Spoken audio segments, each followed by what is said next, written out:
Episode 9, The Miseducation of Luke Chambers, gives us a look at Luke's life during the fall of 1999, focusing on the pressure he faces from not only his father, but his brother, his friends, Isabella, and Megan as well. We start in September 1999, where a teary-eyed Luke is watching a home video from the cabin featuring his mom and a slightly less abrasive Steve.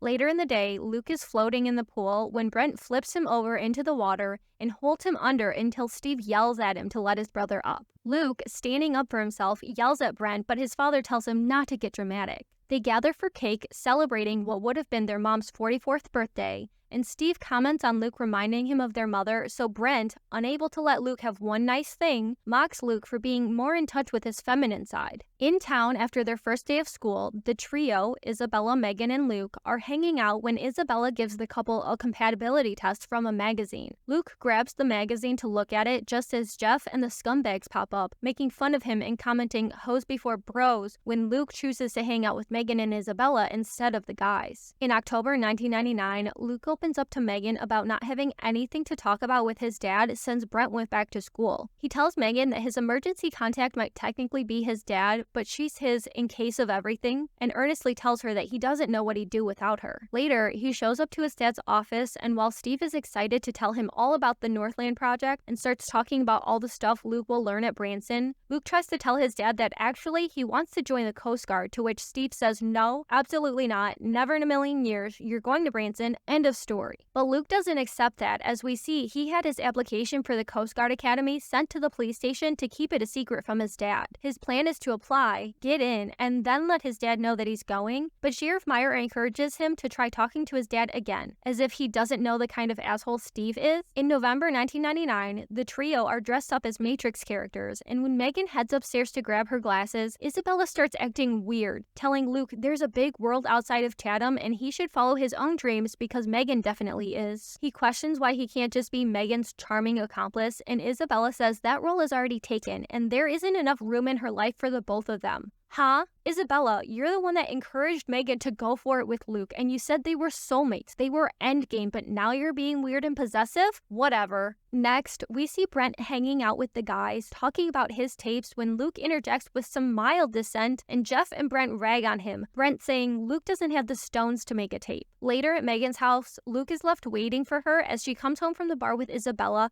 completely forgetting they had plans. Megan tells Luke about their night when Isabella chimes in, making a point to talk about this guy at the bar that was particularly interested in Megan, trying to make Luke feel bad. At the police station, Luke runs into Jeff as he's paying a parking ticket, and their exchange is essentially Jeff yelling at Luke for not talking to him about liking Megan, and saying he's worse than Brent because he pretends to be a good guy. So we jump to December 1999, where the trio are spending their first ditch day at the cabin, Isabella mentioning the trip to Madrid that her and Megan are planning, something that is news to Luke. Isabella is being weird again, seeing that Luke's feeling jealous and seemingly reveling in it. Luke heads to his dad's office, telling him he got into Branson, and Steve is half decent for a moment, embracing his son and telling Luke that he's so proud of him. But Luke breaks the news that he also got into the Coast Guard Academy, and his dad turns on him, saying he's not paying for it and he's sick of trying to fix Luke. Excuse me? Steve, you should be fixing Brent and yourself. Luke would be fine if you weren't such a bad dad and he wasn't constantly being harassed by his scumbag brother. Luke yells back at his dad, saying his dad never cared about him and has resented him since the night of the accident that killed his mother, going as far to say that he thinks his dad wishes it was him that died that night before storming out. A few days later, Luke shows up to Megan's house to talk, saying he and his dad have been talking even less since their fight, and he confesses he often thinks about running away and starting over, no pressure and no expectations. Finally, we've caught up to where we started in the first episode, revealing what happened the night of the Christmas party.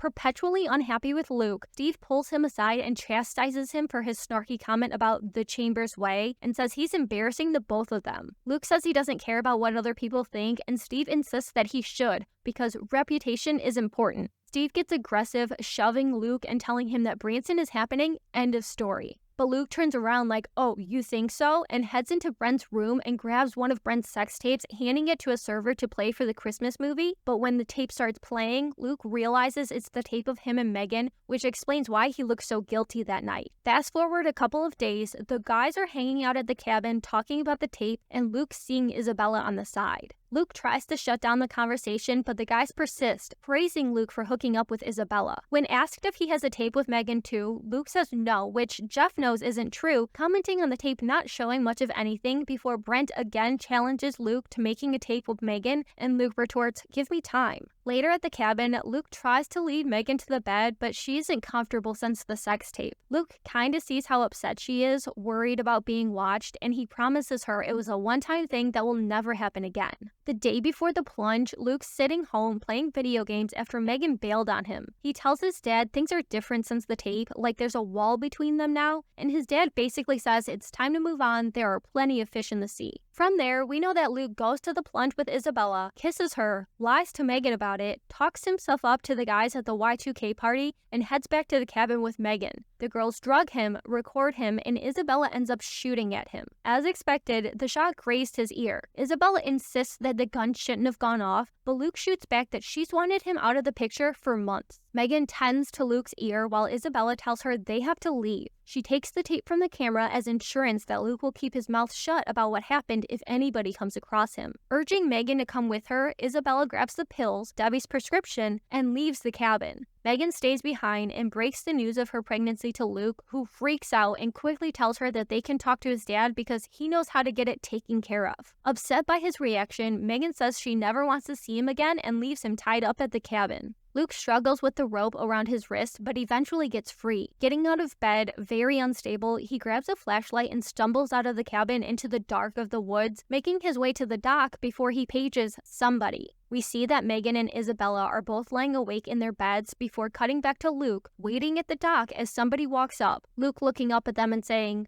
"I didn't think you'd come." Cut to black. So the big question becomes, who did he page? And follow-up question, what did they do when they found him? Possible page recipients include his dad, his brother, the sheriff, Jeff, Megan, and Isabella. I think we can rule out Megan and Isabella, as Isabella is the one who literally shot him, and from the promo for episode 10, Megan seems genuinely surprised to find that Luke isn't at the cabin when they go back the next morning. Although they had a fight, Luke and Jeff had previously been friends, so it could make sense that Luke would reach out to him for help and be surprised when he actually shows up. There's been some suggestions that the sheriff helped Luke fake his death, but I'm not sure how that meshes with the murder investigation we see in summer of 2000. Being on such bad terms after their fight, the tape scandal, and stealing the keys to throw a party at the cannery, I'm not sure that Luke would turn to his dad even if he was desperate, which does make me wonder, could it have been Brent? Brent could show up for Luke, but then they get into a fight and Luke starts blaming him for everything that's happened, so Brent turns his back on his brother, maybe even pushes him into the water, and leaves. It could explain why Brent's demeanor is more timid in summer of 2000. He could feel guilt over not helping his brother when he had the chance. Whoever showed up knows far more about what happened to Luke than either of the girls seem to, and so far, Brent has felt like the only one to not be questioning what happened to his brother. The sheriff is investigating the murder. Steve has hired a PI to look into the murder. Megan and Isabella are suspicious of each other, but Brent has just been around and sad and always listening in as if he needs to stay in the know to make sure nobody catches a whiff of him being the last one to see Luke.